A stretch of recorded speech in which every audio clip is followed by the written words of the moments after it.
आमतौर पर कर्मचारी पेंशन योजना एम्प्लॉयज़ पेंशन स्कीम के तहत आने वाले कर्मचारियों को पता होता है कि वे सेवानिवृत्ति की उम्र से ही एप्स पेंशन फंड पाने के पात्र हैं।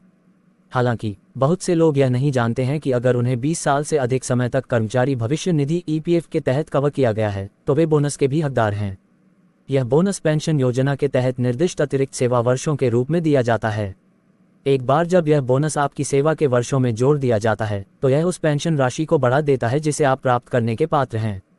कर्मचारी पेंशन योजना एम्प्लॉयज़ पेंशन स्कीम के जानकार कहते हैं, अगर किसी कर्मचारी ने ईपीएफ योजना के तहत 20 साल या उससे अधिक की सेवा की है तो सेवा अवधि में 2 साल जोड़े जाते हैं।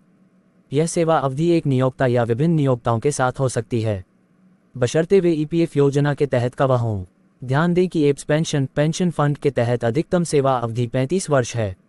कर्मचारी पेंशन योजना एम्प्लॉयज़ पेंशन स्कीम में बोनस के लिए पात्र कर्मचारी को उसकी सेवा में बोनस सेवा वर्ष जोड़े जाने पर अधिक एप्स पेंशन फंड राशि मिलेगी।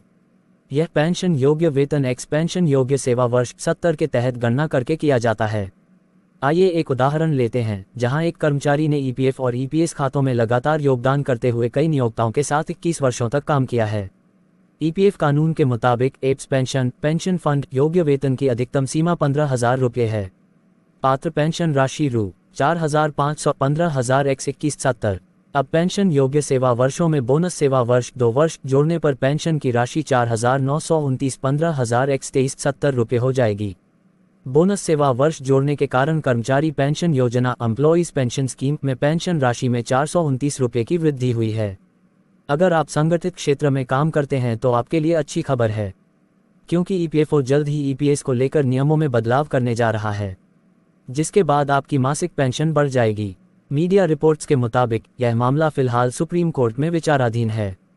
जैसे ही सुप्रीम कोर्ट मामले में अपना फैसला सुनाता है, एप्स पेंशन फंड को लेकर नया नियम तुरंत लागू होगा। आपको बता दें कि 15,000 बेसिक सैलरी की सीमा हटते ही कर्मचारी पेंशन योजना एम्प्लॉयज़ पेंशन स्कीम में कर्मचारियों के हाथ में कम से कम 8,571 रुपये पेंशन मिलेगी। दरअसल जैसे ही आप किसी संगठित क्षेत्र में नौकरी ज्वाइन करते हैं, आप उसी दिन ईपीएफओ के सदस्य भी बन जाते हैं।